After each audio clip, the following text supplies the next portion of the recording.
다 통화들이야. 어, 공부하기 캠프계획 신년 남바당 대신도 Trước tiên thì xin gửi lời chào.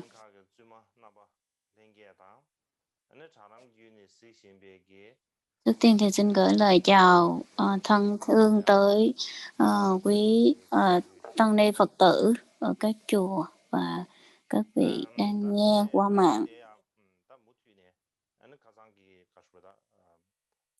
Hôm nay mình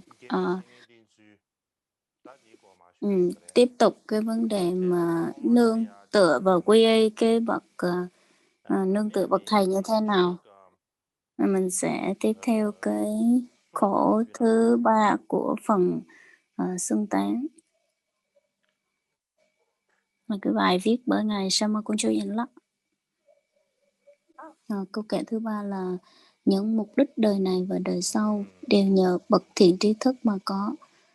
Không nghi ngờ gì, con xin tán dương bậc tối thắng, xin khẩn cầu các ngài bậc đã đến bờ giác ngộ giải thoát.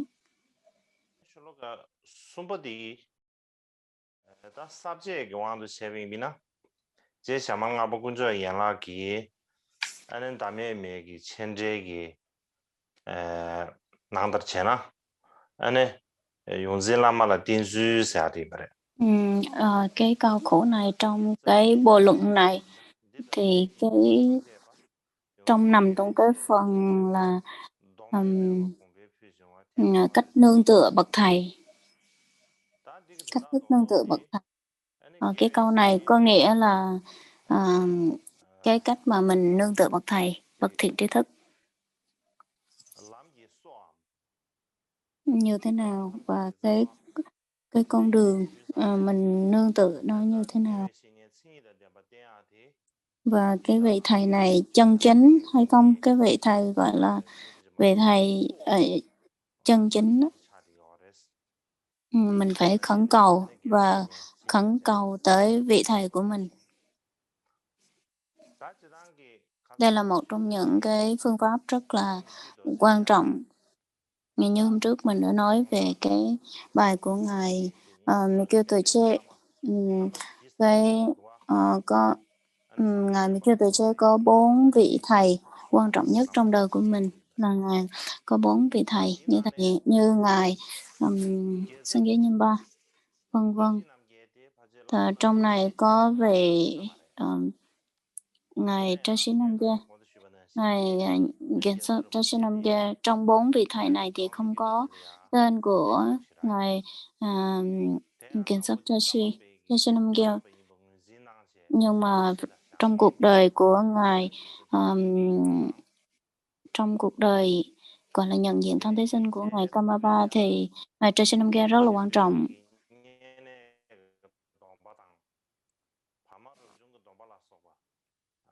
Và cũng như cái sự truyền giới, nhận giới, thọ lãnh giới pháp của ngài Karmapa thì cái vị này rất là quan trọng.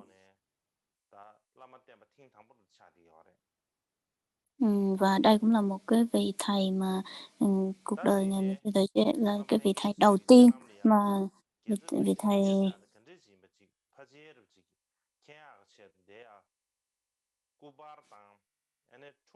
trong cái hình này là có cái trên bảng đây là hình của ngài Trashinamge và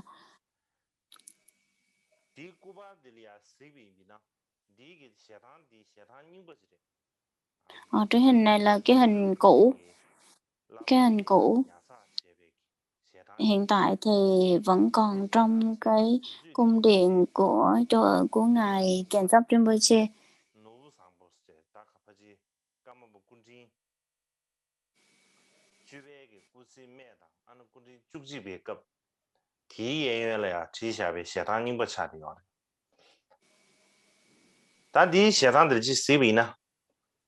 Trong cái trong này thì mình thấy lúc trước ngài có tóc, trong hình này thì ngài có tóc. Cái lúc trước mà cái lúc đầu tiên ngài Mikio Toche gặp ngài xong rồi trong cái câu chuyện đó là ông hồi trước ông không có tóc ông ngắn mà bây giờ tóc ông dài và ông đừng có tinh nghịch quá đó, nhớ cái câu đó. Bây giờ mình nhìn cái nhìn cái hình này là mình sẽ gọi là nghĩ tưởng tượng ra rất là rõ ràng. Và ngài sinh vào năm 1487.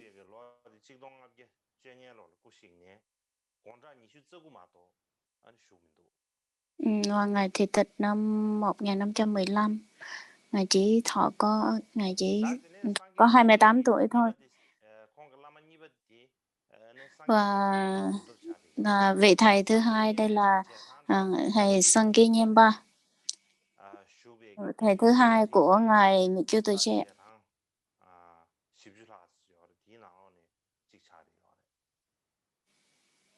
Bây giờ hiện tại cái tranh tăng ca này vẫn còn giữ ở chùa Cơ Kiêu. Ngài sinh vào năm khoảng vào năm 1450 mấy đổ lại, nhưng mà chưa có chắc. Bây giờ mình sẽ gọi là tìm hiểu thêm. Và ngài tịch vào năm 1525 và ngài thọ khoảng đâu 60 tuổi.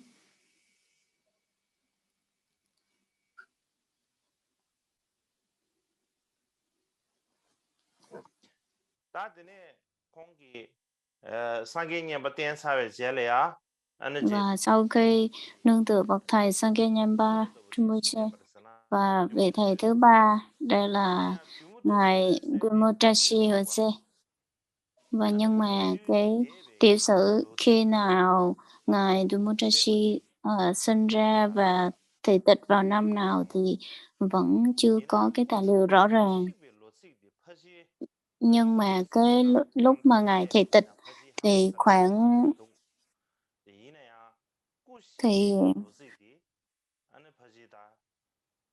trong cái năm cũng không có rõ ràng luôn. Trong tất cả các sử liệu đều không có rõ ràng là cái thời gian nào ngài thị tịch.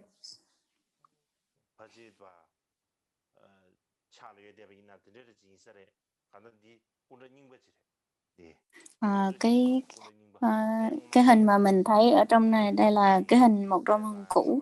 Hồi trước tới giờ thì tôi chưa bao giờ được thấy. Đây là cái lần đầu tiên mà tôi được nhìn thấy cái bức hình này. Cho nên mình nhìn cái hình này mình cũng có thể tưởng tượng được hình dáng của ngài như thế này.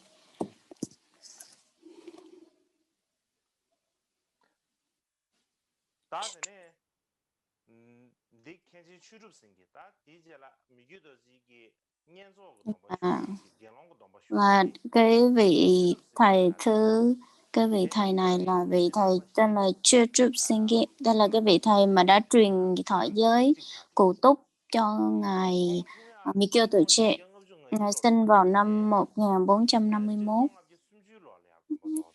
và thị tịch vào năm 1530, thọ khoảng từng 80 tuổi. Cái hình này là Kagyu Senjen nằm trong cái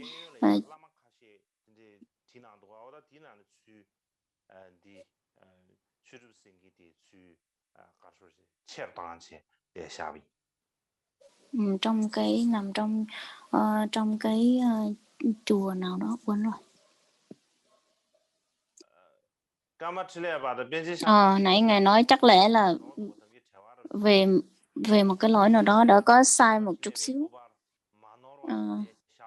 Cái hình của ngài này nè, ngài hiện tại là Kamachin Leva đây nè. Thì cái hình ngài đặt bị sai rồi, có thể là ngày mai sẽ đưa lại cái hình khác. Đây không phải là hình của ngài Kamachin Leva. Ngài sinh vào năm 1456 và thị tịch vào năm 1531.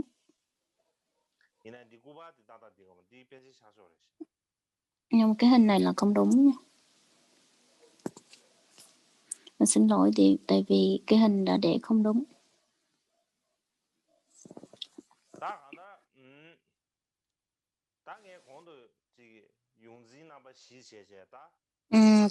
Trước đó là đã nói tới 5 vị thầy, 4 vị thầy chính của Ngài rồi.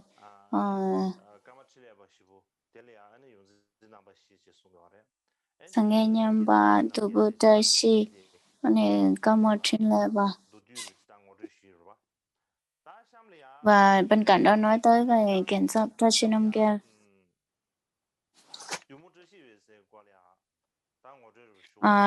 Mình sẽ đi vào cái vị Tumotashi Hose, mình sẽ nhớ rõ thêm về cái vị này. Bình thường thì mình thấy Ngài sẽ Mikyo Tochi. Cái lúc mà Ngài Tashinamgya tịch thì có thầy Ngài Mikyo Tochi và Ngài Mikyo Tochi cũng biết được cái tình hình ở đó lúc đó hiện tại đó như thế nào. Ngài Mikyo Tochi cũng như là nhớ tới 4 vị thầy của mình, bao nhiêu vị thầy của mình thì những cái hình tượng, cái tượng của các vị này, 4 vị thầy này đều là do Ngài Mikyo Tochi làm hết, gọi là tạc tượng hết, và có những cái linh kiến rất là rõ ràng, cái sự giá trị rất là lớn. Hiện tại thì vẫn còn ở trong các cái ngôi chùa, các cái ngôi chùa Tây Tạng, ở Supo, ở trong chùa tên là Supo, hiện tại vẫn còn ở đó.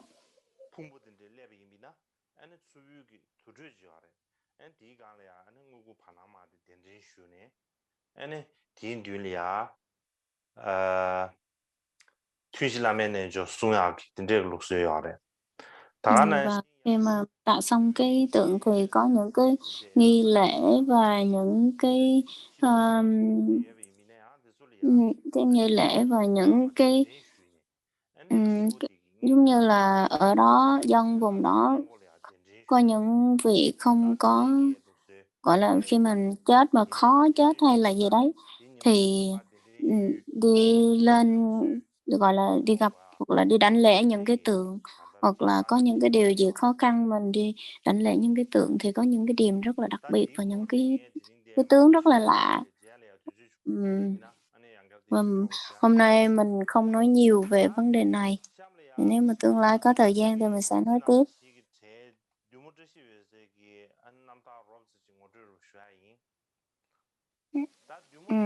Mình nói ngắn gọn về cái ngài tên là Dimitashi.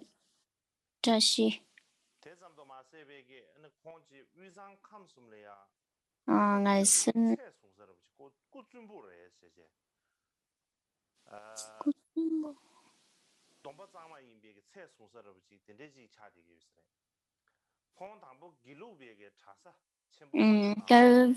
cái vùng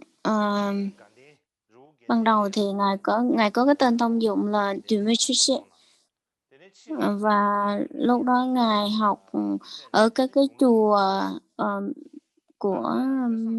của phái Kỷ Lục ở gần tên là, và sau đó thì gặp ngài Karmapa đời thứ 7 Shuddha. Cái lúc mà ngài ở cái vùng ở Tây Tạng thì cái vùng Khăm U và Xăng, ngài được xưng tán như là một vị tôn túc rất là đáng kính. Và đây là vị thầy thứ 3, gọi là vị thầy nương tựa lần thứ 3 của ngài Mikyo Toshi.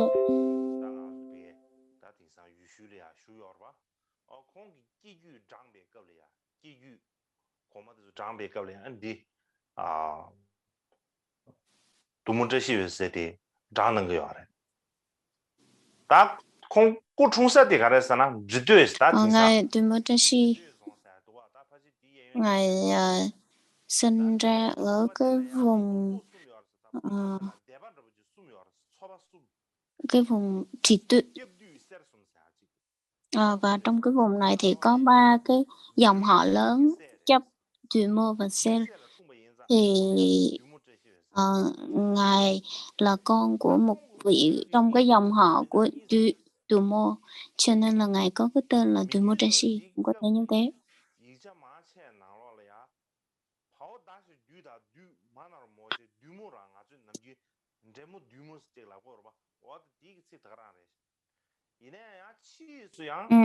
Nhưng mà cái hồi trước thì có cái tên chữ Dumont này, thì nếu mà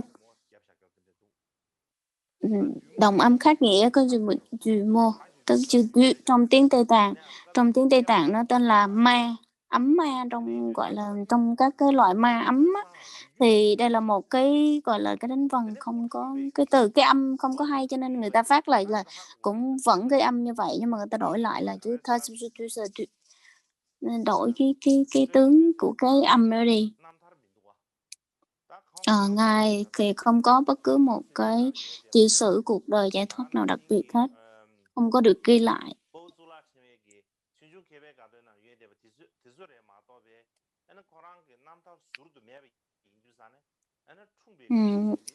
Cho nên vì không có cái tiểu sử rõ ràng, cho nên Ngài cũng không có cái thời gian, không có được đưa ra là Ngài sinh vào chỗ nào, sinh vào thời nào.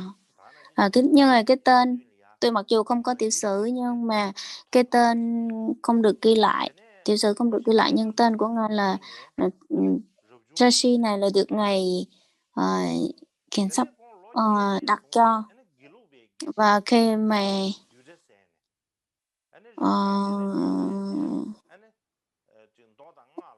cái tên của Ngài là do Ngài Kamapa thứ 7 Churakyazo đặt cho, và Ngài được xuất gia với Ngài Benchor Thuần Trúc. Và khi 8 tuổi thì Ngài đã bắt đầu đi học ở các cái trường Gelugpa rồi. Và Ngài đã thọ giới tỳ kheo với Ngài Churasangpo.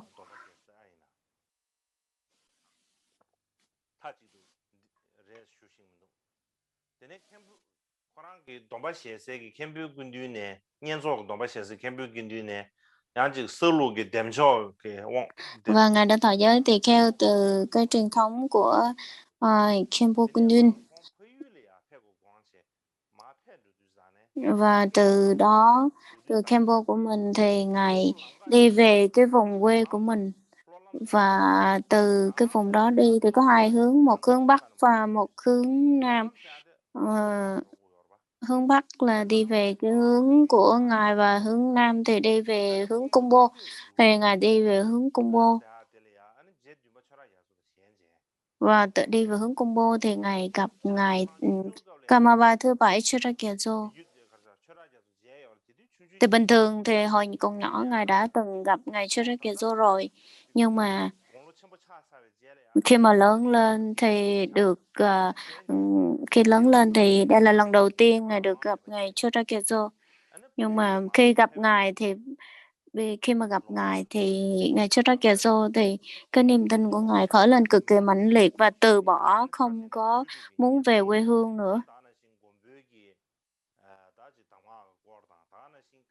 Và Ngài ở lại học với Ngài Kamapa thứ 7 và được học rất là nhiều, gọi là cái phương pháp như là Đại Thủ Ấn và 6 phương pháp gọi là du già, và giống như là Mahakala này kìa. Những lời dạy đặc biệt về mật giáo Ngài được nhận và học về phát quy y, phát tâm Bồ đề, và đó có khoảng 100 trang. Trong cái quyển sách đó có khoảng 100 trang. Ngài đọc Rabchamba Churak năm kia là người viết về cái quyển Sema Risuma. Ngài nói rằng là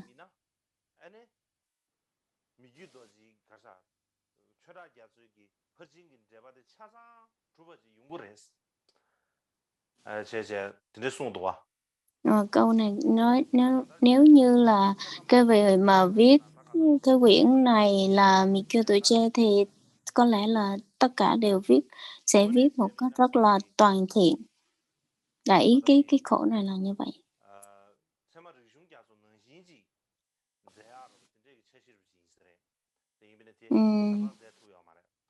Cho nên là ngài này mới muốn viết về cái quyển sách này, nhưng mà hình như là viết không có xong. Cũng tới những người, tới các vị tới các vị học giả khác học hỏi thêm để viết, đặc biệt là ngài Chirakyatsu học hỏi và gọi là biện luận rất là nhiều. Lúc đó ngài Situ Trashimensho có ngồi đấy và có gặp ngài Tsusum Khem, gọi là cái được sự nhận truyền thừa từ ngài Tsusum Khenpa, cho nên là được cái sự gia trì rất là lớn và và gọi là có cái sự lên cái nhiều cái lên kiến để gặp các cái vị dị thâm, là các cái vị nhìn thấy nhiều cái vị dị thâm ấy.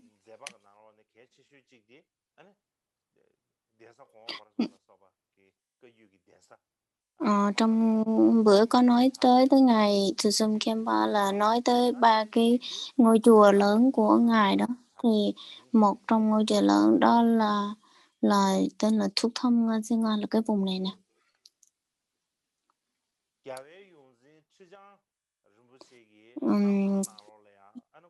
Trong cái quyển cuộc đời của ngài Kiều Huy Dùng Xin thì chắc là viết ở vùng Ly Thân. Nó có nói rằng thôi không nói, không nhắc tới đâu, đừng có nhắc, tại vì nhớ không có rõ, thôi đừng nói nữa. Khai vị thầy của ngài, hai vị thầy của ngài thì đi gặp tới, thì trong lúc đó có một vị thị giả tên là Thông Si, thì ngài xin làm thị giả và được học hỏi từ tất cả các cái rất là nhiều.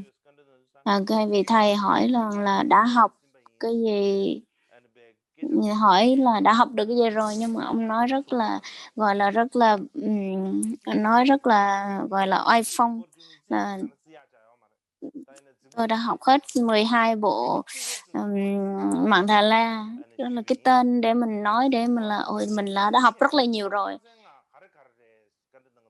Nhưng mà vị thầy hỏi là bên trên Tsusum Khenpa có 5 cái giá trị gì đấy thì là cái gì, hỏi thăm, thì vị đấy chỉ trả lời được có 2 cái thôi, và những cái khác thì không trả lời được. Nếu như mà thu tâm có 5 cái thu tâm Ngazenga mà không tính được thì 12 cái giá trị đấy làm sao mà tính được. Đây là cái câu chuyện kể về cái việc mà mình học không có rõ, mà cái mình kể ra mình kể còn không được thì làm sao mà mình có thể kể tới những cái việc khác. Nếu bây giờ tôi có kể ra từ tụng kể rất khó nữa. Một là Pamolanga, Tepcholanga, nhưng mà có những người nói là cái thứ ba là Gedorlanga, Tachinlanga, Tromalanga. Đây là năm cái phạm trù của gì đấy. Cái này bắt buộc phải nhớ nha, tại vì trong tương lai có thể sẽ học, hoặc là các vị ở cái dòng khác sẽ hỏi mình là trong dòng phái của Cầm Sân này có 5 cái thu xệ Nga này, mà năm cái thu xếp này mà nếu mình không có nói được thì mình rất là hổ thẹn.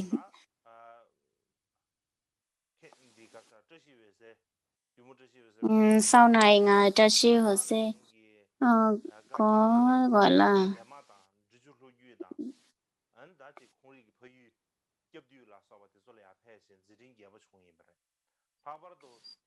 sau này ngài tới cái vùng quê của mình và được cung đón và được làm rất là nhiều cái lễ, và sau đó ngài ở cái vùng Karaba, gọi là ngài đã ở đó và gọi là dạy giáo lý rất là nhiều, và khẩu truyền tất cả những cái bản kinh gọi là quan trọng.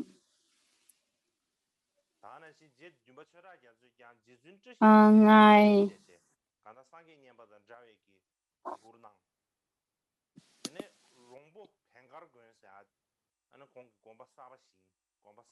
Ở cái chùa tên là Cùng Bô, là một cái chùa, một ngôi chùa mới, ngôi chùa mới.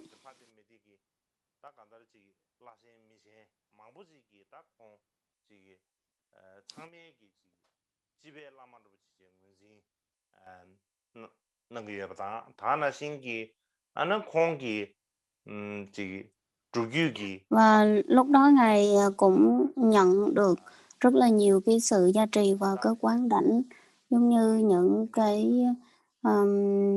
khẩu truyền từ rất là nhiều vị thầy, kể ra tên đó rất là nhiều lắm, nhưng mà con thì không có biết hết. Và Ngài Tashi Hosea lúc mà gặp Ngài Mikitoche thì ngày 8 tuổi thì Ngài Mikitoche đã được gặp rồi. Ở cái vùng tên là Yushu. Lúc đó thì đã được gặp rồi ngài Sankya Nyemba và ngài Thumatashi đi tới cái đất vùng này để gặp ngài Mikyo Tuche. Lúc 8 tuổi thì ngài Mikyo Tuche đã được gặp rồi.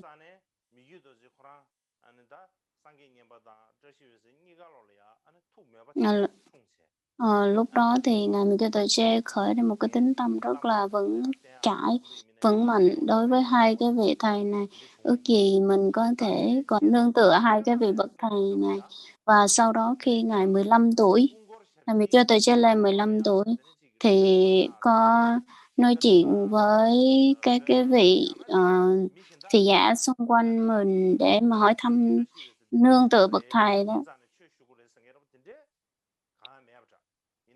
Nhưng mà cũng không có ai khuyên ngài là nương tựa tới vị thầy Tashi Hosea, nhưng mà trong lòng của ngài vẫn còn nhớ tới cái vị thầy này và muốn nương tựa và đi đến cái vùng Gài Sen để mà nương tựa vị thầy.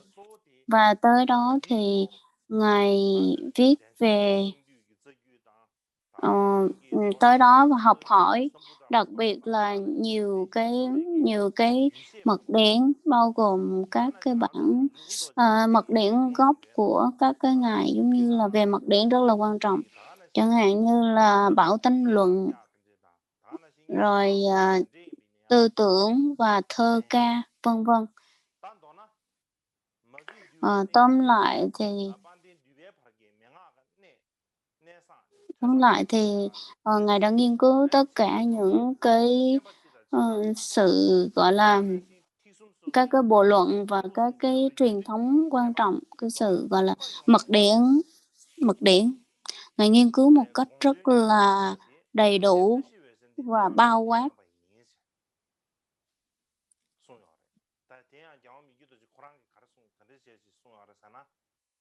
Ngài Mikitoche nói rằng là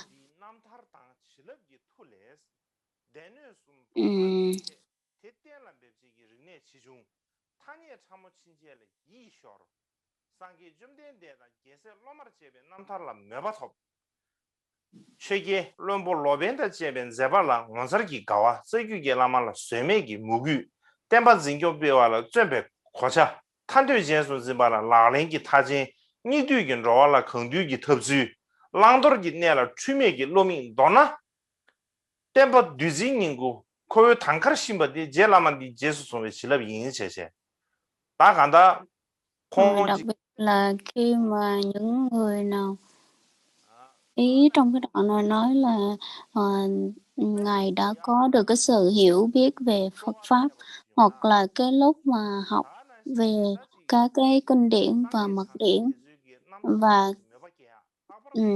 cái phát cái tâm tin tưởng, cái tâm kính, lòng kính tin đối với các vị tôn túc, thì cái ơn này nằm ở đâu? Cái ơn này là nhờ vào các cái vị thầy của mình.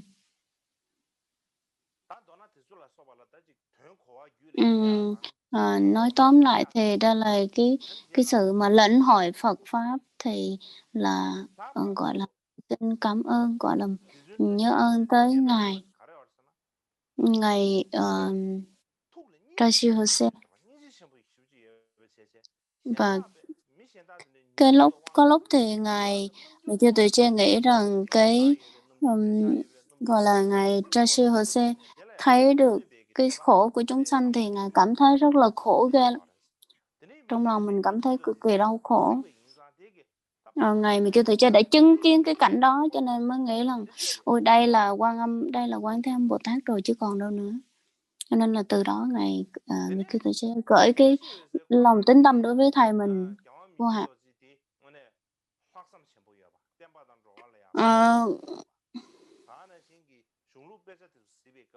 Ngài mình kêu tuổi trẻ là một cái vị cực kỳ uyên bác, và cái sự siêng năng của ngài siêng năng liên tục, không có gián đoạn, không có sự lười biếng dễ dãi và thông minh. Khi mình thấy được cái sự siêng năng đó của chính mình thì ngài mình kêu tuổi trẻ mới nhớ ơn tới đây là nhờ cái ân đức của cái vị thầy của mình.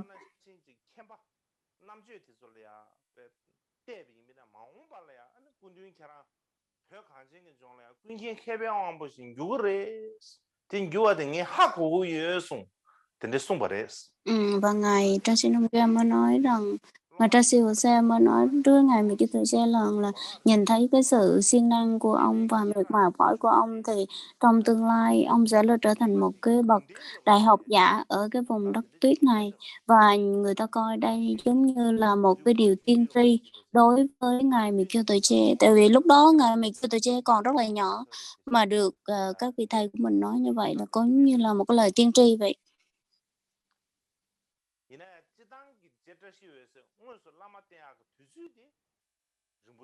Nhưng mà cái thời gian mà ngài bị kêu tôi sẽ nương tựa cái bậc thầy ngài Tracy này chỉ có 3 năm thôi, rất là ngắn, khoảng tầm không quá 3 năm thôi. Nhưng mà cái sự ảnh hưởng của ngài Tracy này là đến suốt cuộc đời của ngài Michael Tuche luôn. Bởi vì là gặp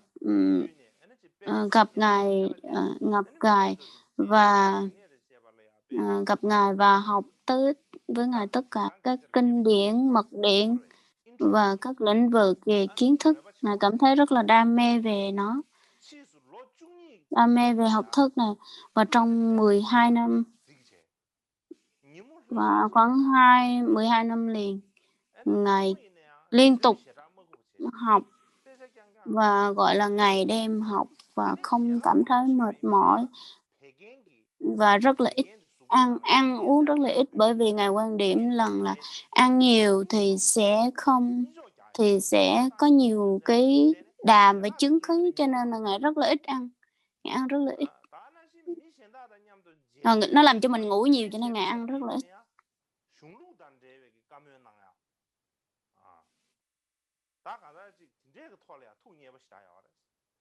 Mình cái tuổi trẻ cảm thấy rất là thích học hành như thế nào. Và bình thường thì ngài học, khi mà ngài học và bàn luận tranh luận về các vị khác thì cảm thấy có điểm nào quan trọng thì lập tức ghi chú xuống liền, chứ không có để quên đi, lập tức ghi xuống liền và lúc nào cũng tinh tấn không ngừng. Đây là cái lúc mà ngài mình kêu tuổi trẻ cảm nhận như vậy. Đây là nhớ tới cái ân của ngài Tracy Jose, nhớ tới cái ân của ngài Tracy Jose, giống như đây là cái sự gia trì đặc biệt đối với ngài mình kêu tuổi trẻ vậy.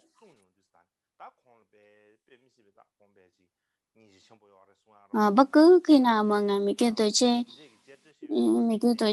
làm cái gì đều cảm thấy nhớ tới những cái đức hạnh ở tất cả các phương diện của ngài Tracy Jose luôn, cảm thấy rất là khởi lên một cái lòng tin cực kỳ mãnh liệt.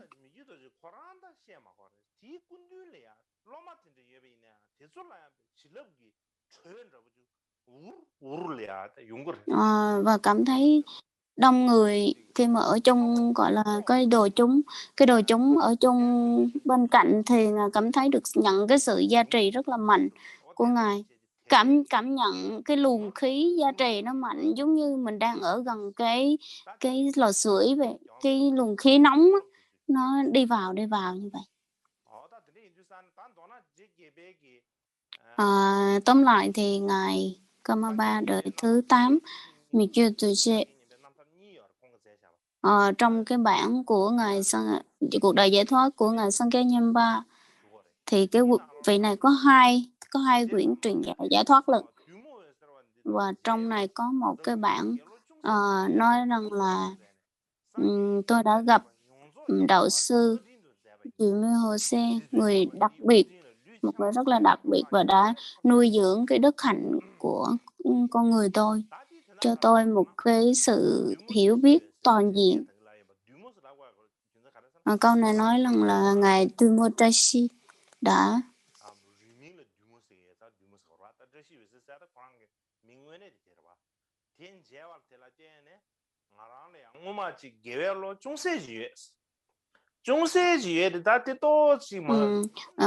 ngài nói rằng đây là cái chút thiện lành mà tôi đã gieo từ cái thời nào đó, chút xíu chút phước thiện đó thôi, và kiếp này đã gặp được ngài Chashio Se.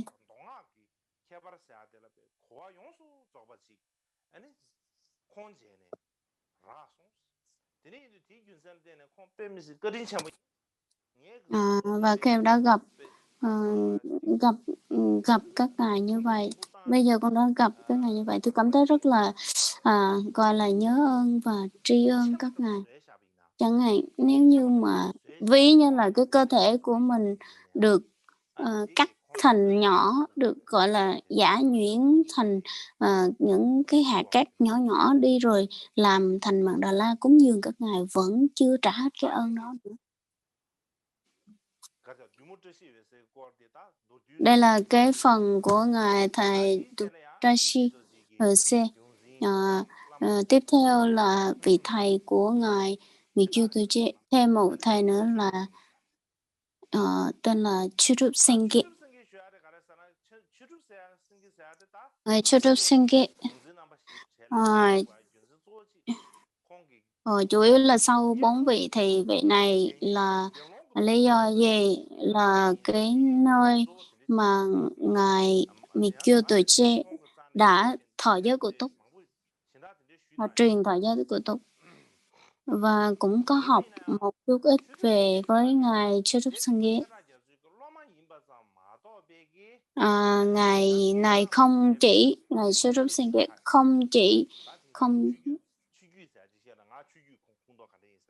không phải là học trò của ngài Karmapa đời thứ 7, và nếu mà theo tích kính ngày nay thì là không phải là thuộc cái dòng phái Cao Chiêu. Nhưng mà hồi xưa thì để mà phân biệt được bạn theo dòng nào thì rất là khó để mà phân biệt. Và có những người họ theo cái dòng phái là Bắc Phân Bộ phái, cho nên là rất là khó để mà nói. Và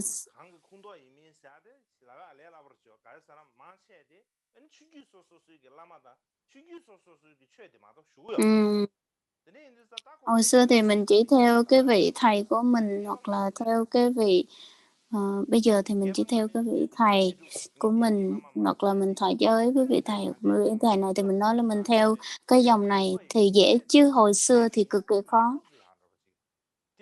Hồi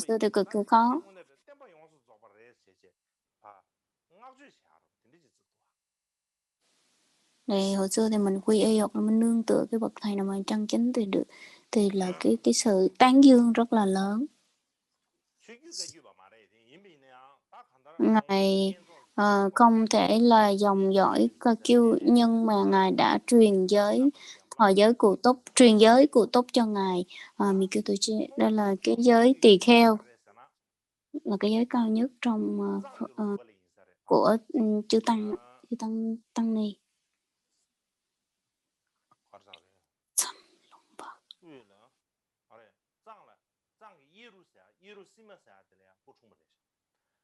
Ngài sinh ở cái vùng Zhang Yiru.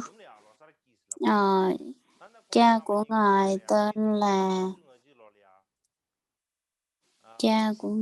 tên là Rage, mẹ tên là Sariki.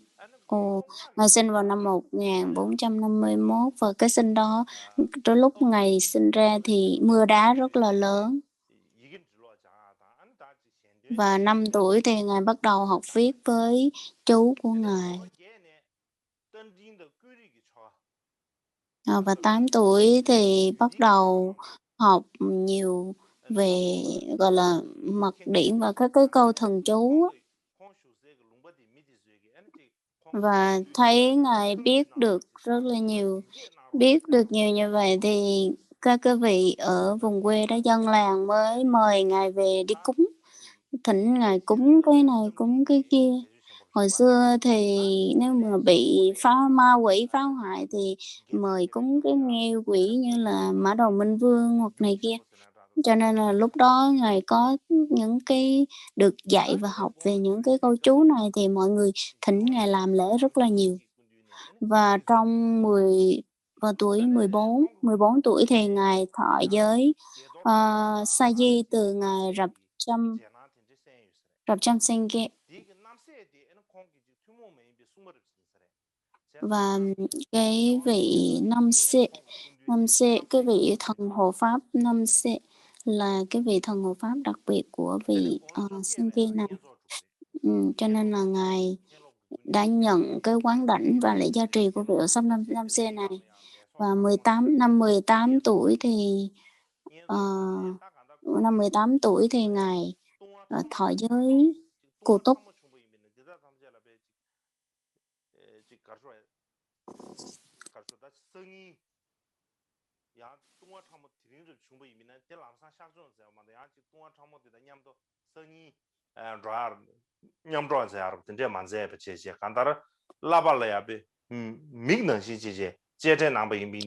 Ngài thọ giới cụ túc cùng với từ một Khenpo và tăng đoàn.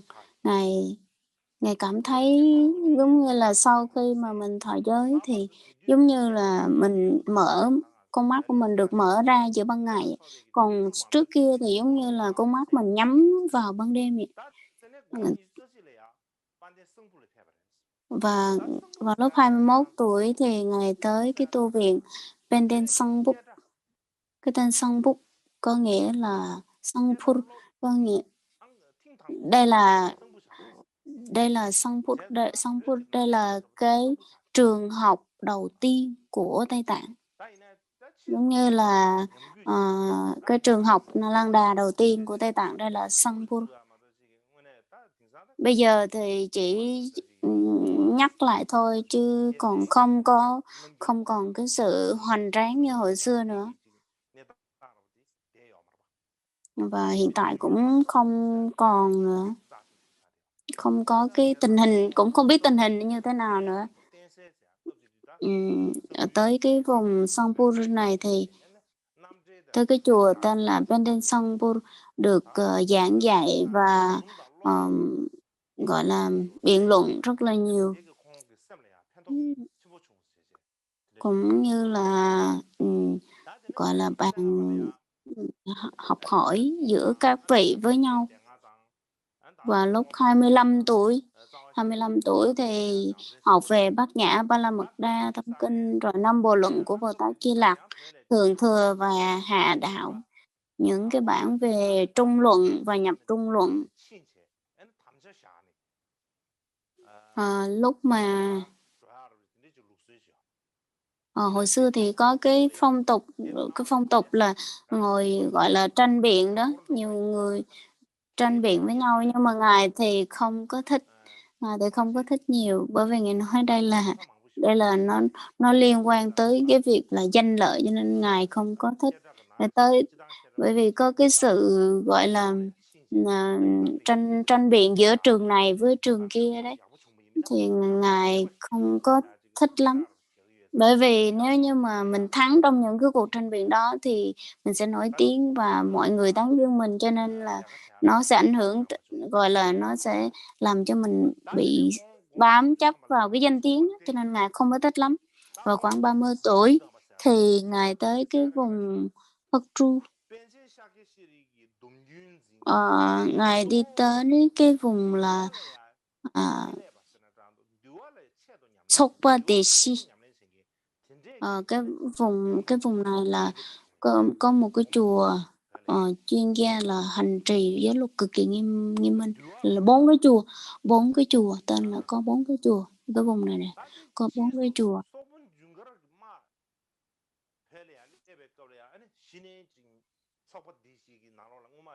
Và trong 4 cái chùa này tới cái ngày tới cái 4 cái chùa này và nhập An Cơ Kiết Hạ và gọi là hành trì giới luật một cách rất là nghiêm minh.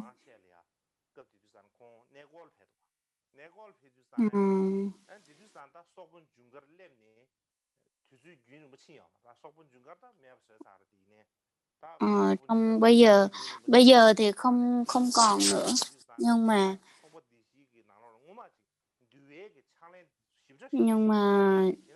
mà vẫn còn những cái chiến tích gọi là sự nổi tiếng, gọi là người truyền miệng lại là đây là 4 cái chùa mà thực hành về luật giới luật rất là nghiêm minh.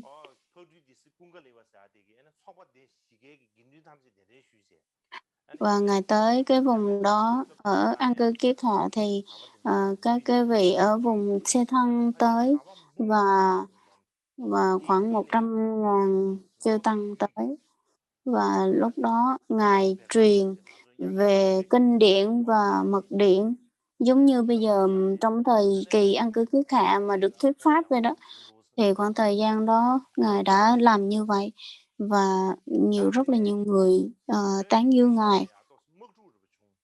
Và sau đó thì khoảng ở vùng miền Trung Tây Tạng xảy ra chiến tranh và ngài cảm thấy rất là buồn trong lòng và ngài muốn đi tu tập và ngài muốn tu về 6 cái pháp du già. Thì ngài đi gặp một vị hành giả du già tên là Sonam Sengye và học hỏi, và đặc biệt là cái tư tưởng Shin Tung. Đây là cái tư tưởng tánh không của đặc biệt của Kagyu.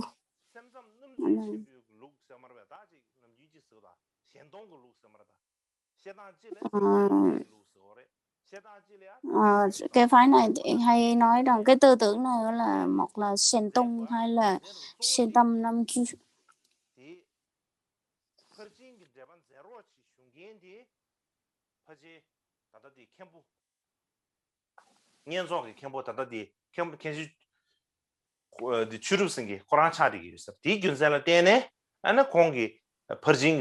Và ngài Churup Sangye đây là một trong những vị viết rõ về luận giải về tư tưởng tánh không, tư tưởng Shin Tông là tha không. Ngài là rất là nổi tiếng về cái mảng này. Mình có thể viết rõ về trong sau này.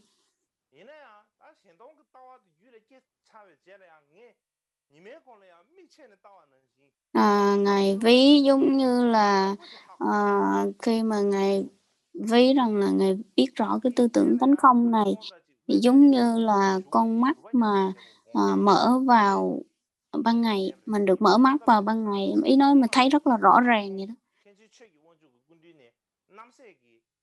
Ngài hồi xưa thì ngài có gặp ngài Khenchen Chögyal Wangchuk và đã nói đã gặp cái vị Khenchen Chögyal Wangchuk này, và ngài năn nỉ vị này là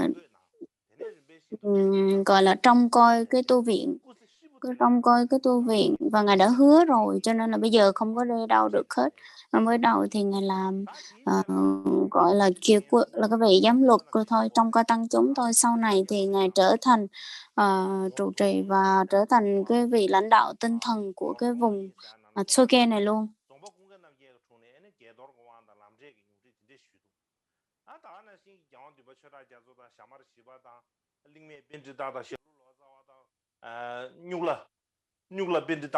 Sau đó thì ngài nhận được rất là nhiều, gọi là rất là nhiều là học hành và nhận cái nương tựa rất là nhiều bậc tài như ngài Churakeso Sarama đời thứ tư, Linh Mẹ, rồi Salu hoặc là Ne Nhúc Bà, rất là nhiều người.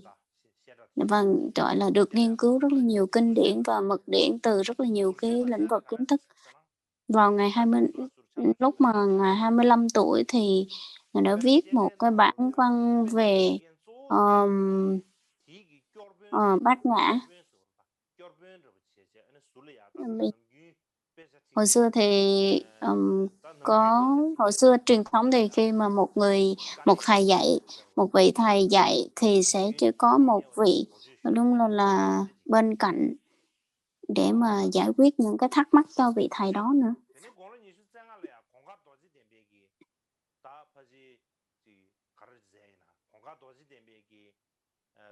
Vào lúc 25 tuổi thì ngài đã viết rất là nhiều cái bản kinh.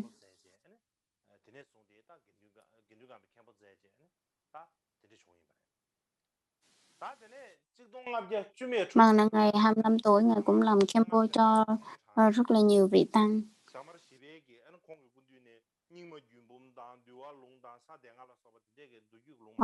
Và sau đó thì ngài đã học rất là nhiều cái kinh điển mật điển từ các thầy như là Saramachan, học về luật, rồi học về mật điển, học rất là nhiều, giống như các cái bản văn của rất là nhiều người và nhiều người tới học nơi ngài. Và sau đó thì ngài Mikio đã thỉnh đã tới cái vùng Combo này, thỉnh ngài tới để mà truyền giới của túc cho mình. Nhưng mà cái vùng đó thì khí hậu nó không có hợp với ngài. Và sau đó thì ngài tới ngài hứa lần là tôi sẽ tới cái vùng Gia Chấp và ở miền Trung Tây Tạng. Và khi mà ngài đến cái vùng miền Trung Tây Tạng thì đi giữa đường thì ở lại cái vùng Trì Cung này 5 ngày và đi thẳng về cái hướng Lhasa để đến Gia Chấp.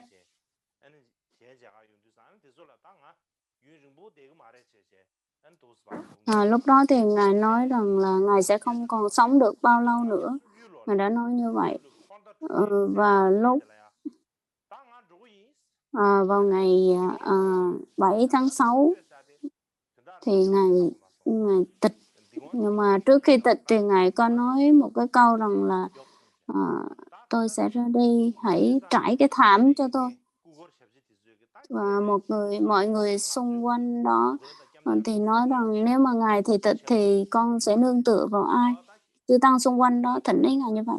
Thì ngài mới nói một câu như thế này là đừng bám chấp tất cả vào đừng có bám chấp vào. Ngài mới nói rằng cái vị đừng có bám chấp vào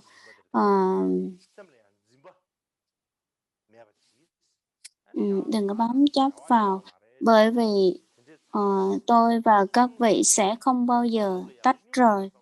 Và ngài nói lên như vậy 3 lần và ngài rất là nhẹ nhàng, ra đi rất là nhẹ nhàng.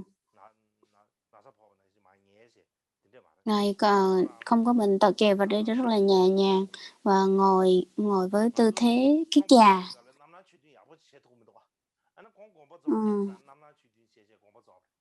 Ngài tịch thì ngài ngồi với tư thế kiết già, đây là một cái điều rất là đặc biệt. Sau đó thì ngài mới kêu tôi chết. Bây giờ sau này mình nói tiếp. Bây giờ thì mình sẽ có cuối giải lao. Sau này mình sẽ tiếp tục.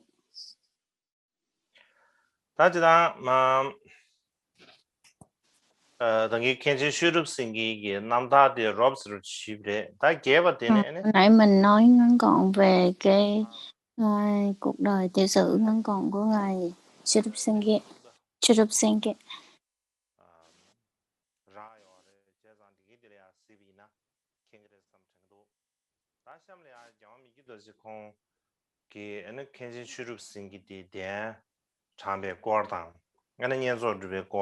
Và tiếp theo là cái viết về cái xin nói về cái việc mà ngài Mikio sẽ được nhận giới của Túc, thời nhận giới của Túc như thế nào, và những gì Ngài Mikitoche biết về Ngài Cherubsingye.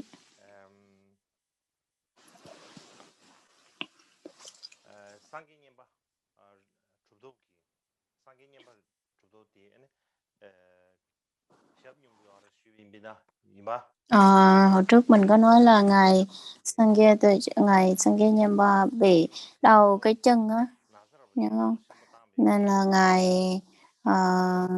Ngài Mikitoche lúc mà đau cái chân đau tới thời điểm mà đau cực độ thì bên cạnh có Ngài Mikitoche, và Ngài Mikitoche đã gọi là phục vụ và thầy giả rất là chu đáo. Ngài Sangye Nyamba nói rằng cái chân của tôi đau thì ngài Kiền Sop Rinpoche là người là phù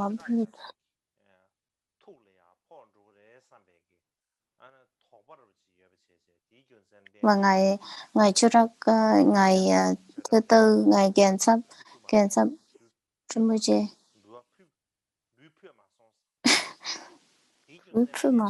thì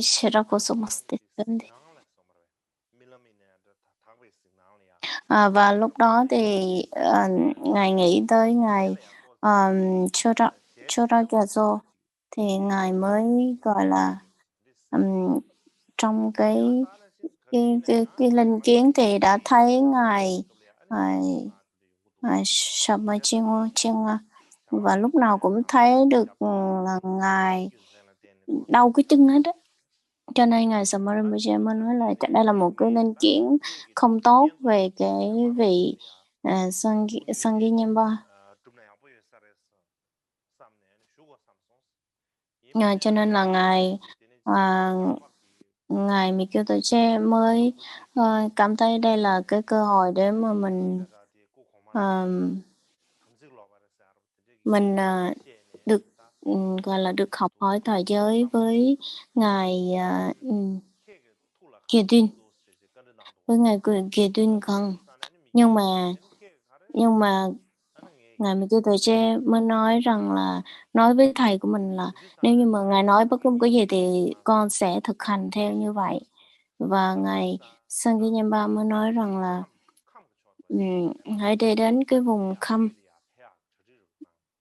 Lúc đó ngài từ vùng Khăm và sẽ đi đến cái vùng miền Trung Tây Tạng.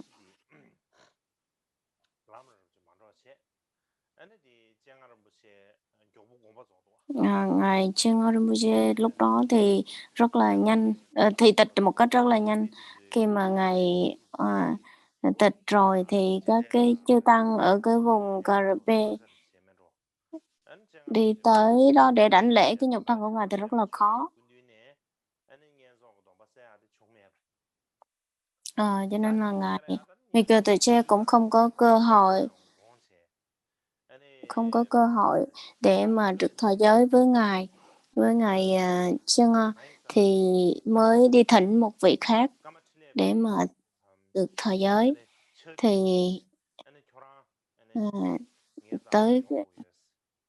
tới thỉnh ngài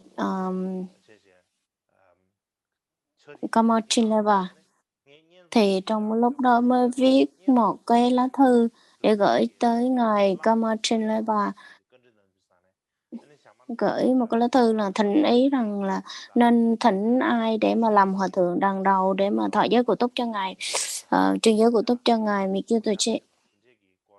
Thì ngài Mikitoche cũng có trả lời, thì ngài Kamachinleva có trả lời lại. Và cái lúc đó cái lá thư mà ngài Mikitoche gửi tới ngài Churusenge, thì cái lúc mà ngài mở cái lá thư ra thì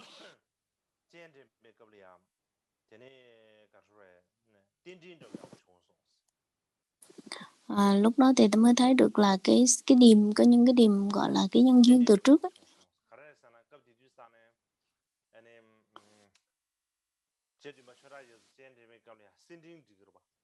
세왕 신진 디베 걸이야 신진 디두산 아니 미리리 lạc 잘라르 nhà 잘라르 Cái lúc mà ngài Chirayaso thì đi đến để mà cúng dường thì bình thường thì có cái lễ rước vàng đó, rước vàng và lúc đó thì mỗi người cầm một cái dễ vật tới để tới cúng dường, thì ngài cầm trong tay một cái mandala bằng vàng và nhiều nhiều nhiều cái châu báu gọi là trang sức và để cúng dường cho ngài, thì đó là một cái điều cái nhân duyên rất là tốt, ngài thấy như vậy.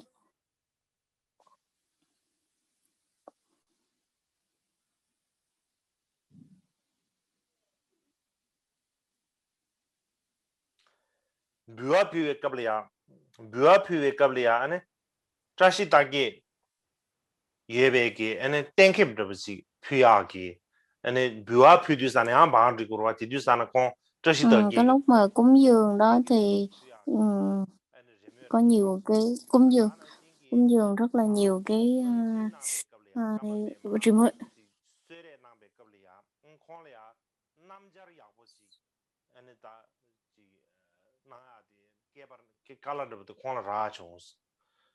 Và giống như là có gọi là cho cúng lại cho ngài mình kêu từ chi những cái vật giống như là y áo, và sau đó ngài Chirayaso, ngài Kamaba thứ bảy tới cái vùng cung vô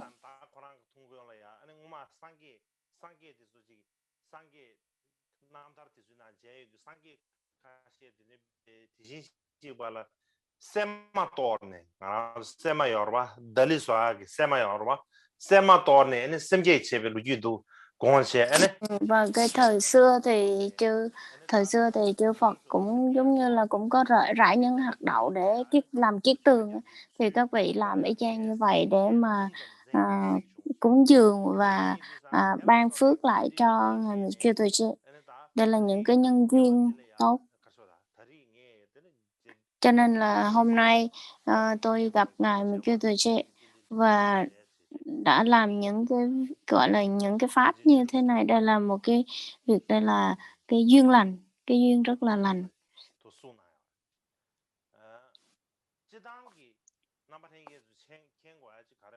Bình thường thì mình để ý cái vấn đề đó là ngày Kamaba rằng chung tôi chết, đó là ngày thứ ba. Đa số thì tất cả các vị Kamaba đều thọ giới ở Somon Kiệt Đương Kampa, đều thọ giới của Túc á. Và cho nên là cái vùng này Sopa Kiệt Đương Kampa với các cái ngài Kamapa đều có cái sự liên hệ rất là chặt chẽ.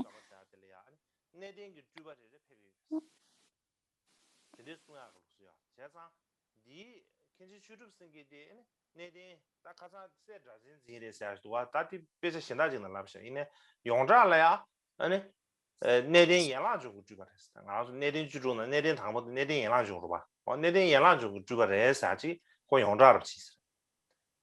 재산 뒤균세를 된다 까마보고도 trong cái lúc mà ngài thọ giới thì theo cái truyền thống của cái truyền thống thứ 6 trong 16 truyền thống của Thượng Tọa Bộ.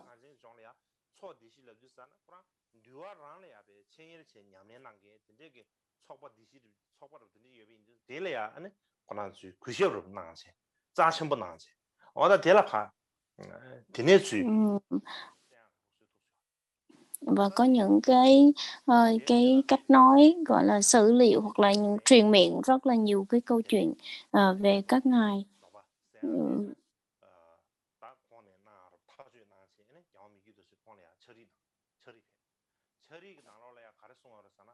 Và ngài mình cái tuổi trẻ gửi cái lá thư cho ngài, thì ngài nói rằng là trong lá thư thỉnh thì nói rằng là tôi con muốn thọ giới của tốt với ngài, và ngài đã có đầy đủ phẩm chất một vị trì luật đáng kính, thì xin ngài truyền thọ giới của tốt cho con. Thì ngài Chirsen kia thì mở cái lá thư ra thì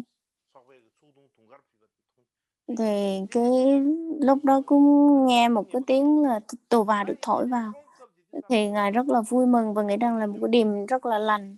Nhưng mà lúc đó Ngài già lắm rồi, lúc đó Ngài 79 tuổi rồi. Mà cái đường thì quá xa, phải đi tới mấy tiếng đồng hồ lận, đi tới mấy tháng lận, cho nên rất là mệt. Không phải như bây giờ mình có thể đi máy bay hay là đi xe này kia, đi tàu này kia, nó không có. Hồi xưa là toàn là đi trên xe ngựa thôi, đi ngựa thôi. Mà hồi xưa có đi ngựa hay không mình cũng không biết luôn. Nhưng mà Ngài nói với Ngài mình kêu tuổi trẻ là tôi không đi được đâu. Ngài mình kêu tuổi trẻ mới gửi tới một người nữa là mời tiếp, thỉnh tiếp là xin Ngài tới để truyền giới thời cụ túc cho con. Và cái số 3 này là cái mối liên hệ giữa số D này với lại các cái vị Kamaba rất là có mối liên hệ rất là chặt chẽ. Cho nên là Ngài sẽ tới cái vùng, Ngài nói là Ngài sẽ tới cái vùng Combo.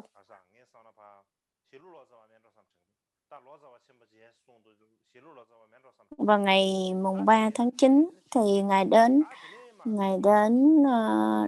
Trà Tân và gặp một vị đại dịch giả và ông cùng thảo luận rất là nhiều về Phật Pháp.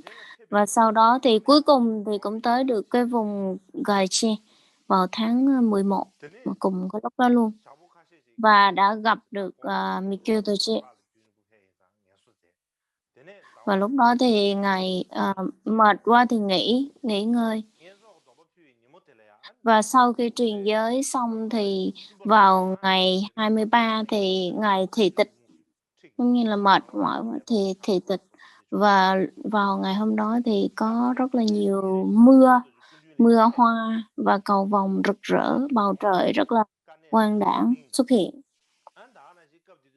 Sau đó thì Ngài mình kêu tuổi trẻ mỗi ngày đều thảo luận và gọi là học hỏi về kinh điển và mật điển và tư tưởng tánh không và thọ nhận rất là nhiều.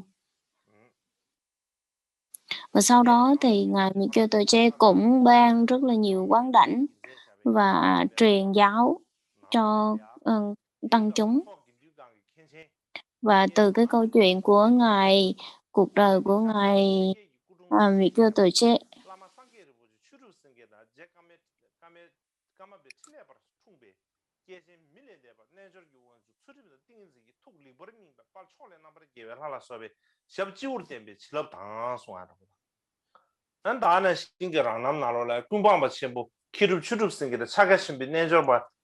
Ngài Mikio Toche mới nói rằng là cái sự việc mà Ngài được học hỏi và được có cái sự học hỏi và cái trí tuệ như ngày hôm nay là nhờ vào cái ơn của vị bậc thầy của mình, là một bậc thầy hành giả vô già vĩ đại.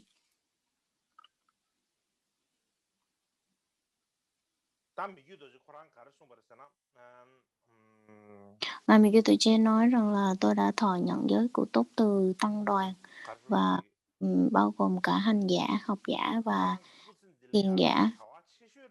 Ngài Chuduk Sangye đã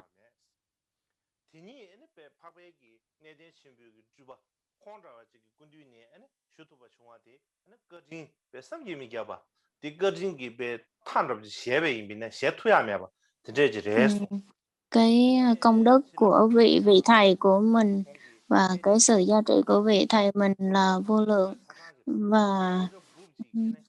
và cái sự giá trị rất là mạnh, và để ghi nhớ cái công ơn của quý ngài, cái công ơn đấy không thể nào mà đền đáp được hết.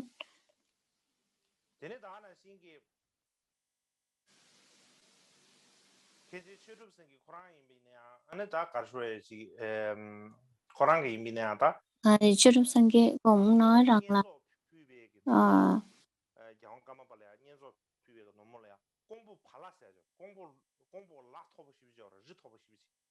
và ở vùng Combo ở vùng Kumba đi tới cái đèo đấy, cái đèo đó rất là cao và rất là cao, và gọi là trong giấc mơ ấy, người thấy là người đi tới cái vùng Kumbo và đi tới một cái vùng núi và đi tới cái đèo rất là cao và bị té xuống, nhưng mà cái tâm tâm thái rất là thoải mái chứ không có khó chịu gì hết.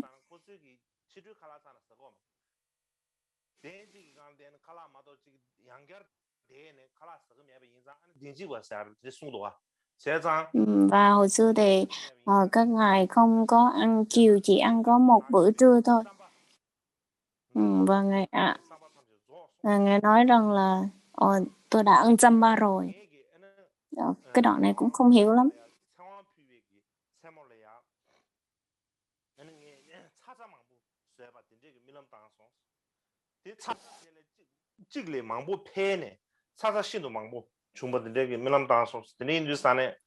Ngài đã mơ rất là nhiều. Ngài đã mơ rất là nhiều cái giấc mơ lành, và ý trong những giấc mơ này là nói tới là cái cuộc đời của ngài Mitutoche, là cái tính mạng của ngài sẽ được thọ mạng và sức khỏe của ngài tốt.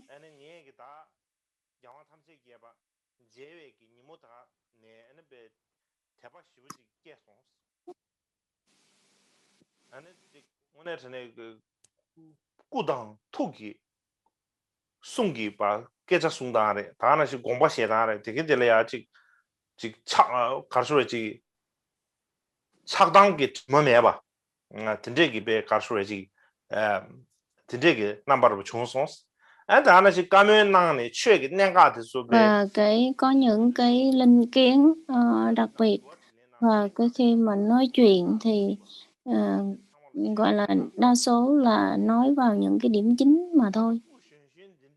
Và mặc dù là cái thân của ngài rất là còn trẻ, nhưng mà cái ý của ngài nói ra là rất là sâu xa.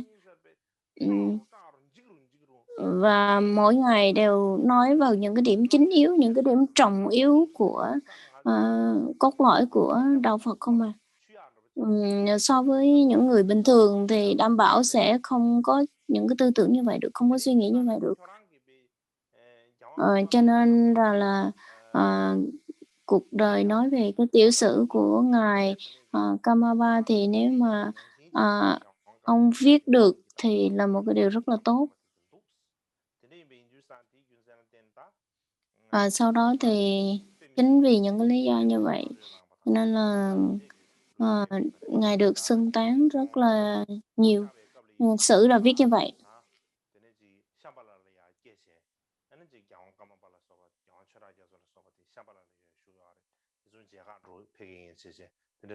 Và sau đó thì ngài nói rằng là tôi đi đến Shambhala để mà đảnh lễ ngài Kamaba. Rồi sử là viết như vậy. Có những cái tiểu sử liên quan như vậy.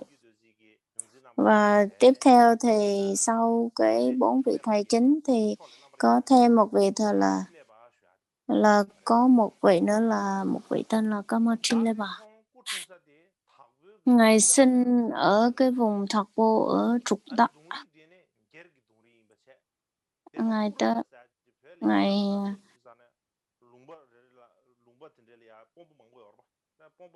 lúc đó thì ở chùa, ở cái vùng Trục Quan này có rất là nhiều người, rồi đã nhiều cái dòng họ lớn á, và ngài sinh vào năm 1456. Cha của ngài tên là Sonam Trashi, còn mẹ ngài tên là Rinchen Trashi.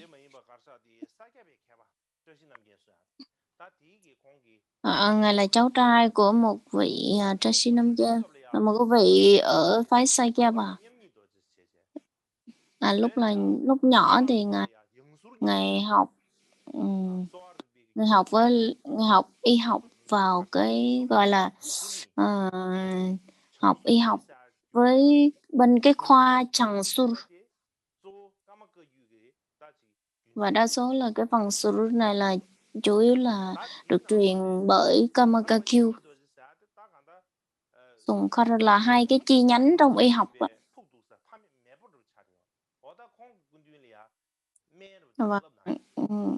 Và Ngài học và nói về học về các cái được gọi là y khoa và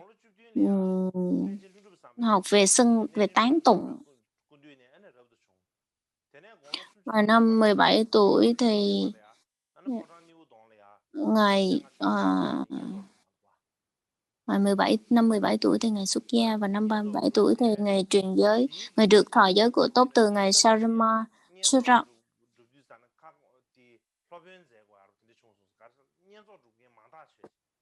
Và ngày hôm đó thì có rất là nhiều người đến thọ giới cùng luôn.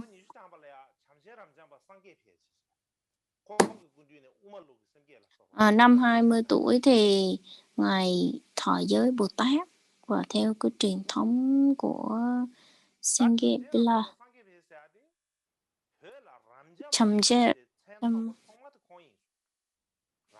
gọi là tốt nghiệp về một cái trường lớp Chamse. Và đây cũng là một cái vị đầu tiên tốt nghiệp ở Tây Tạng về cái lĩnh vực này. Có nhiều vị, nhưng mà lĩnh vực này thì có Ngài thôi. Gọi là tốt nghiệp đã xong cái khóa này, có cái tên là sau khi mà mình tốt nghiệp một cái phần này rồi là có rất nhiều cấp bậc là Rập Chamba, Paramba này kia, thì chữ Ram thì bắt nguồn từ cái giai đoạn này.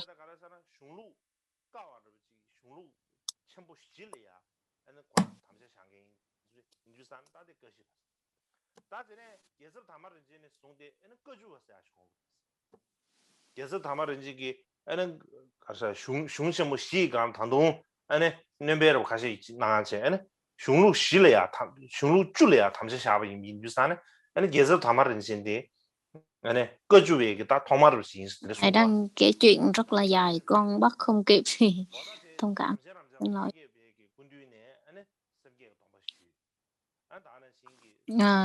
Ngài Chamse Rập Chamba đã truyền thọ giới Bồ Tát cho Ngài vào năm 20 tuổi. Và sau đó thì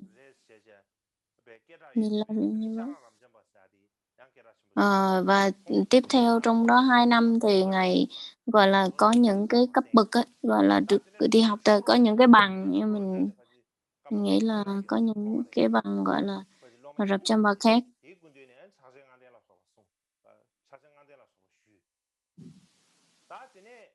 Và Ngài nhận lúc cái vùng mà Serichimbum thì Ngài đã dạy tới đó, Ngài đã dạy Bát Nhã Ba La Mật Đa ở cái vùng Serichimbum.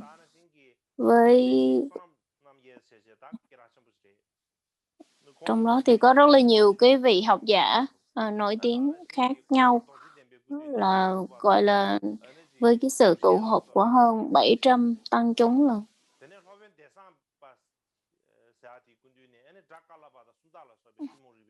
Và sau đó thì Ngài dạy cho rất là nhiều người, Ngài cũng đã học từ rất là nhiều người. Và giống như là Ngài Kiệt Tuyên Huân Trúc, Lộc Bôn Sen Ghê Cùng Bô, và học, và Ngài có dạy rất là nhiều bộ luận, giống như là Hiện Quán Trang Nghiêm luận, rồi Nhập Trung luận, rất là nhiều luận. Và Ngài dạy cho Ngài Benjen Bùm Trắc. Nói chung là Ngài đang kể về cái việc là Ngài dạy những cái bộ luận lớn cho từng vị, cho những cái vị học giả khác nhau. Nhiều tên quá thì con chịu thua.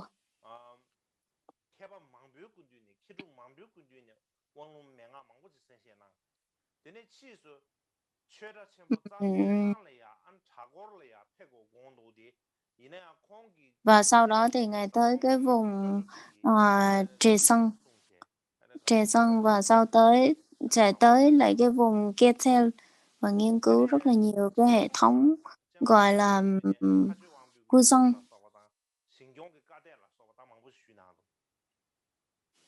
Ngài gọi là dạy tới cái vùng này, Ngài dạy rất là nhiều kinh luật luận khác nhau.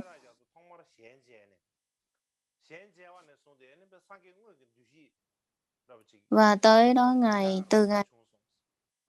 Ngài đã gặp được rất là nhiều người, và cũng rất là nhiều người cũng được gặp Ngài, và trong những cái bộ luận nói với Ngài rằng, trong bộ luận Ngài được viết ra là trong đó thì có những cái giấc mơ đã đưa ra cái điểm rằng thể hiện được là tình thầy trò giữa các vị với nhau.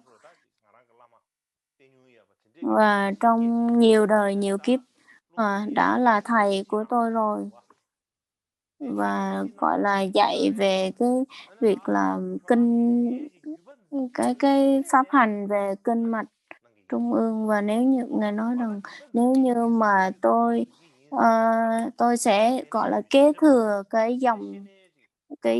dòng tộc, dòng truyền thừa này, thì nếu như mà Ngài nói rằng nếu như mà ông hứa với tôi thì tôi sẽ truyền thừa cho ông, và Ngài gọi là truyền liên tục trong vòng 5 tháng.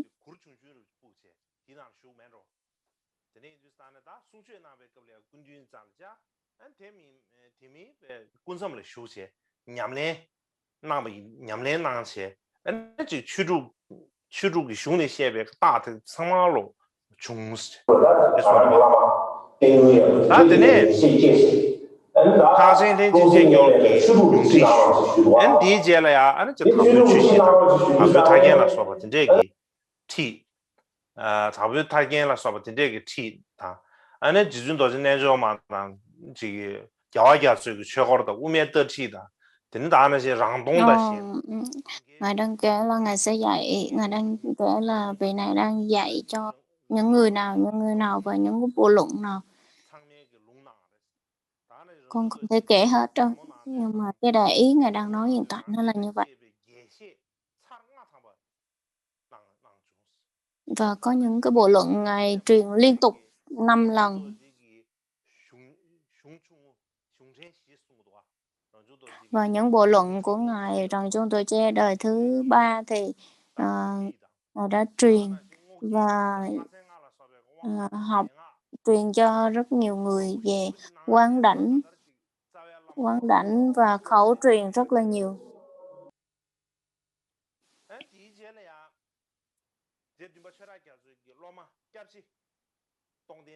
Và lúc sau đó thì đã gặp Ngài đệ tử của Ngài Chúa Trời Giêsu và gọi là thảo luận với nhau.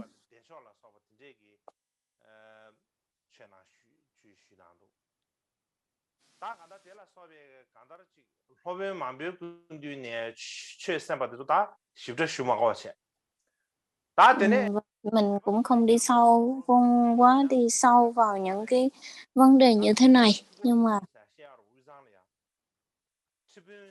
và ở Tây Tạng có cái vùng gọi là Chokorichusum, và tới đó đã xây cái chùa rất là lớn, và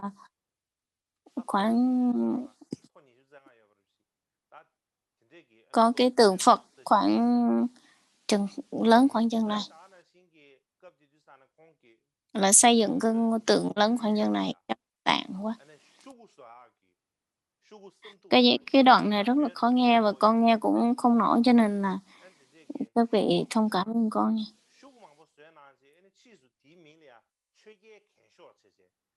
Và trong đó thì có cái quyển luận, cái bộ luận, và đi gọi là in cái bộ luận đó. Khi mà in cái bộ luận đó ra thì cái giấy và cái chữ rất là đẹp và rất là tốt, và đi tới cái vùng Biura, và cái chỗ mà nuôi những cái con động vật đó, không biết để làm gì luôn.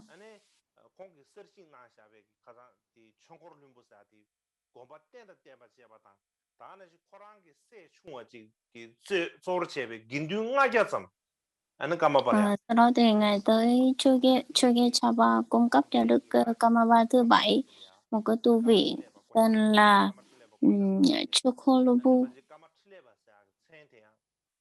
và chắc có lẽ là cúng dường cho ngài Kamatrinlaba, cho nên có lẽ là tới cái vùng ở chỗ này thì cái tên của ngài chắc là bắt nguồn từ đây.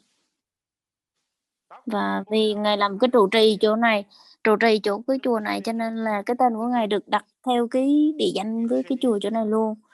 Và sau đó thì ngài xây dựng một cái bảo tháp rất là lớn.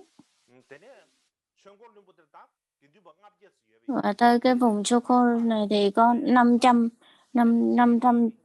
tăng, và tới đó thì ngài giảng dạy và giảng dạy về giáo lý, đặc biệt là về cái giáo lý của Khâm Sân và Cơ Kiêu.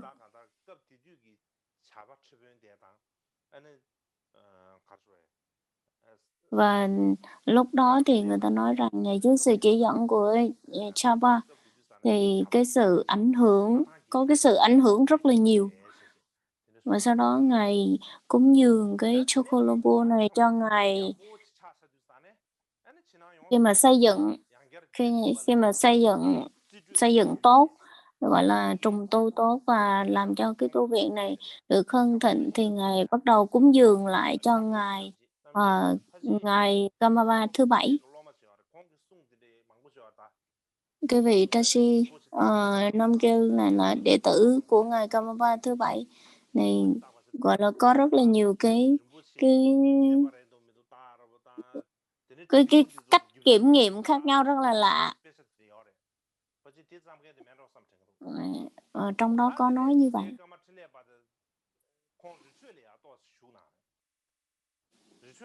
Và sau đó thì ngài tới cái vùng Retro, rồi ngài Trinleva mới tới cái vùng Retro.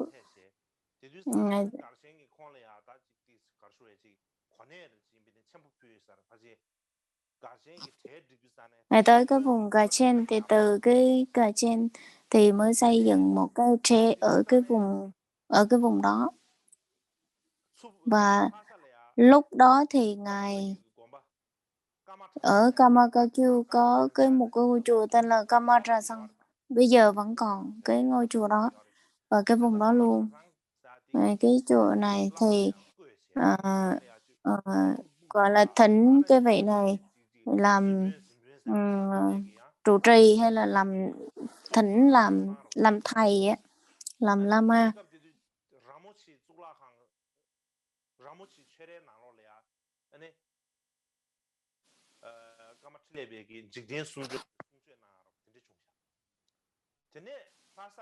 Và ngài Kamatrinlaba có giảng pháp và dạy rất là nhiều ở cái vùng chỗ này.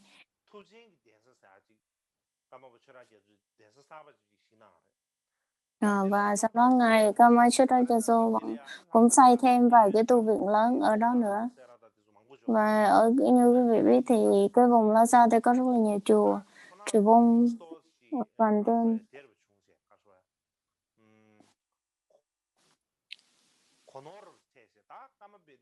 Và có một cái sự hiểu lầm, gọi là hiểu lầm nào đó, và có cái sự gọi là hiểu lầm và nói qua nói lại giữa các cái Kamaba với nhau, nên mình cũng không có nói nhiều.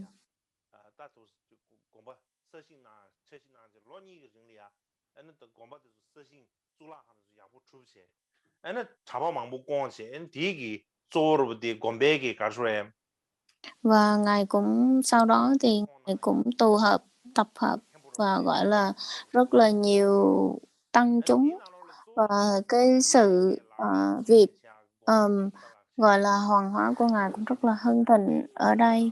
Và ở đây đặc biệt là một cái ngôi chùa lại là nổi tiếng với cái việc là nghiêm trì giới luật, thì cũng giống như ngài Churakeso cũng đã gọi là có nhiều cái linh kiến trước đó, là đây là cái vùng là mình rất là hưng thịnh về giới luật. Nếu như mà phát triển về giới luật và hân tình giới luật ở cái điểm này thì là một cái điều rất là tốt. Về lúc đó thì Ngài nhớ lại và gọi là phát triển tốt ở cái vùng này, về đặc biệt là về giới luật.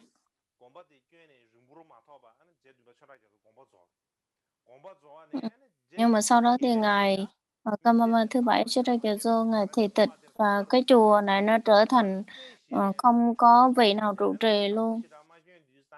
Và xảy ra cái sự tranh chấp rất là nhiều, và sau đó cũng không có ai gìn giữ bảo trì cái ngôi chùa hết. Và sau khi ngài Kamama thứ bảy tịch đi,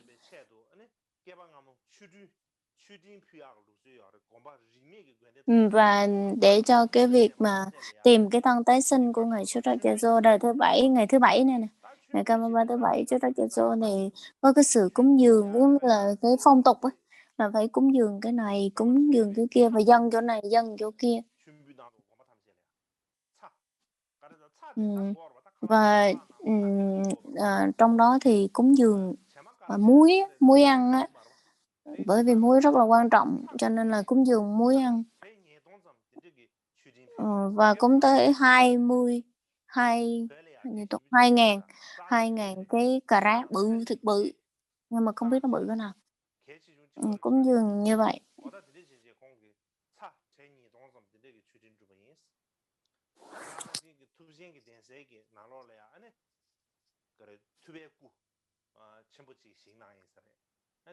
Và xây một cái tượng, gọi là tạc một cái tượng rất là lớn, tượng Bố Sư rất là lớn ở cái vùng đó.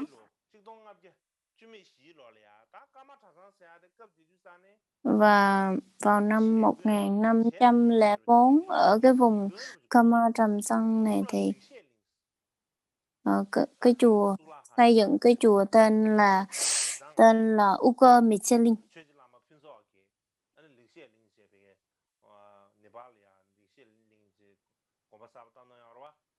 Cho nên là ở Nepal bây giờ có xây một cái chùa tên là Lake Shilin, thì cho có lẽ là đây là gọi là xây dựng lại cái tích ấy. Ở đây là một cái trường để mà dạy về Phật pháp. Và lúc đó cũng cúng dường rất là nhiều, và ở Lake Shilin thì dạy chủ yếu là về kinh điển, và các vùng khác về mật điển. Rồi lúc đó thì tạc vô số cái tượng Phật cực, và là rất là nhiều tượng thôi chứ không nói tượng gì.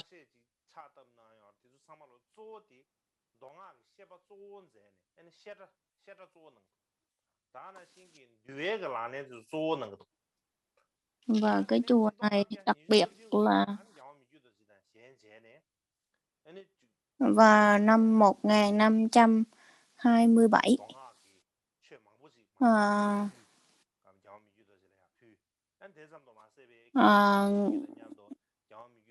gọi là người ta cúng dường cho ngài Mikitoje rất là nhiều, gọi là quyển kinh và những cái báu vật á, rất là nhiều, bởi vì coi trọng cái việc truyền thừa.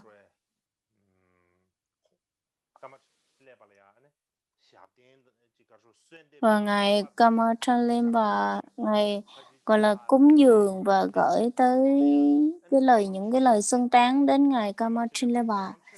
Nhưng mà xưng tán, người ta nói rằng là ngài Kamachalimba đã chứng tới cái địa là gia hành đạo ở giai đoạn đệ nhất, cho nên là viết rất là nhiều cái bản xưng tán về ngài, và viết khoảng trên dưới 10 bộ. Tới trên dưới 10 bộ mà.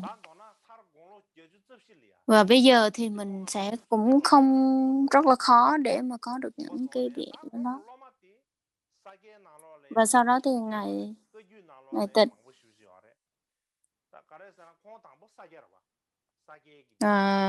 ngài Kamatrinipa sau đó thì tịch thì có rất là nhiều đệ tử, tại vì lúc đầu thì ngài là bên Sakya, cho nên là có rất là nhiều đệ tử, và sau đó khi mà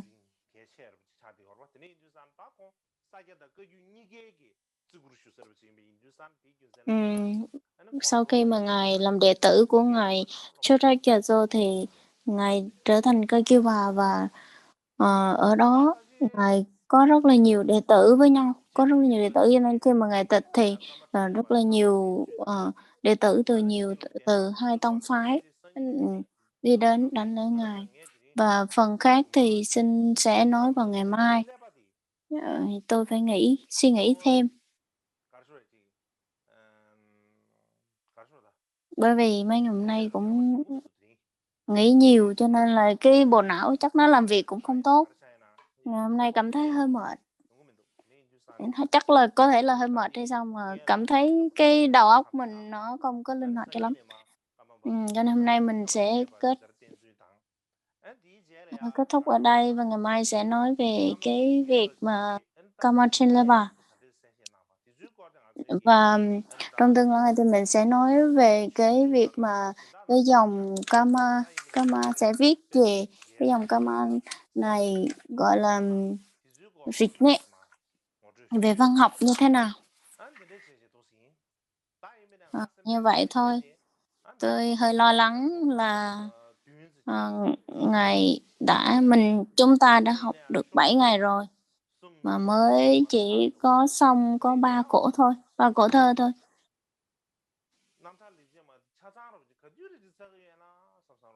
Cho nên mình nói nhiều về sử quá thì không biết là bao giờ mới xong cái phần cuộc đời của ngài.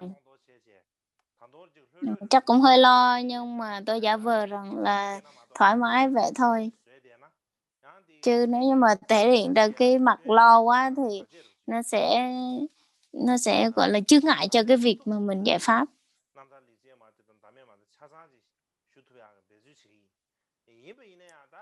Hôm nay tôi nói là tôi sẽ cố gắng dạy về hai cái quyển tự truyện này đi, nhưng mà vẫn không thể nào viết được. Và tôi nghĩ rằng là tôi sẽ nói những cái điểm chính yếu thôi. Nếu như mà hôm nay nói không xong, nếu như mà đợt này mà việc nói không hết hoặc là học không xong thì sẽ trong tương lai mình sẽ học. Năm sau mình có thể bắt đầu tiếp.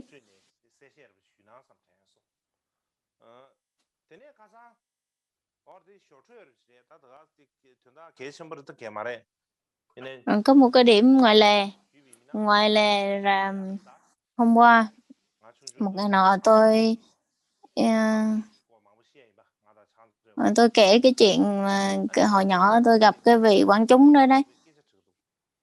Và có rất là nhiều người hỏi tôi rằng là bây giờ cái vị đó đang ở đâu rồi, cái vị mà hồi nhỏ ăn hiếp ngài á, thì bây giờ cái vị nhỏ cái vị ăn hiếp, cái vị mà quán chúng đó bây giờ đang ở đâu rồi.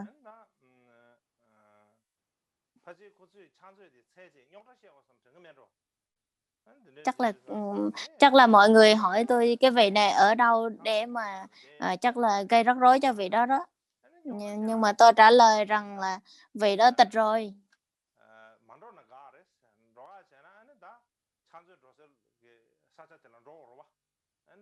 Nếu mà tôi nói thiệt, nếu tôi nói thiệt thì chắc lẽ là cái vị đó là rắc rối dữ lắm.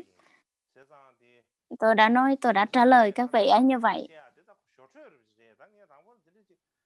Hôm trước thì kể về cái vị quán chúng đó tôi cũng không nhớ lắm nữa. Đó là cái việc gọi là cái câu chuyện bên lề thôi. Nói tới cái việc mà cái sự trùng hợp giữa ngài Mikitoche với lại tôi bây giờ nó có cái sự trùng hợp là những cái rắc rối như vậy thôi. Bây giờ ngài đó cũng tịch rồi, và bây giờ tôi cũng lớn rồi, tất cả mọi việc đã là quá khứ rồi. Đó chỉ là tôi cũng không có muốn là các vị gọi là coi giống như đó là bộ phim đâu, thì chúng vô tình kể lại thôi chứ còn cũng không có nhớ lắm đâu.